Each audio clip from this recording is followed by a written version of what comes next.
with EDCA, there have been recently joint military exercises between the Philippines and the U.S. Have you noticed that there's less conflict or less aggression once the military exercises started or when they're being conducted?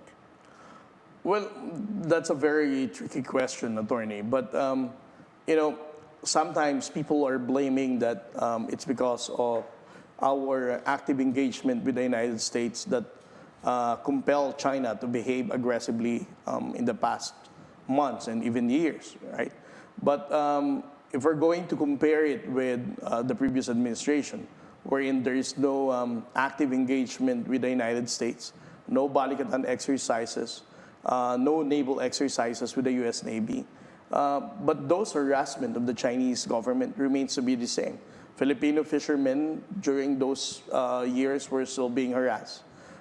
It is still difficult for the armed forces of the Philippines to do the resupply mission. At some point, we even experienced also the same thing, the water cannoning of the resupply boats. And the Coast Guard vessels remains to be bullied around even during the time of the previous administration.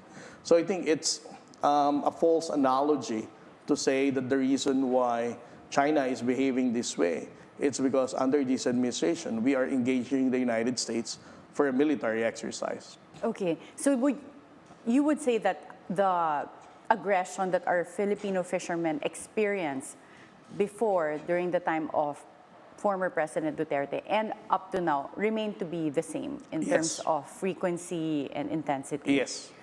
But right now, when we have the U.S. EDCA agreement and joint military exercises, are there any exercises that relate specifically to the West Philippine Sea?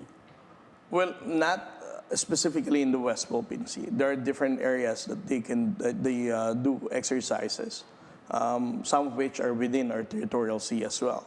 So, as I said, it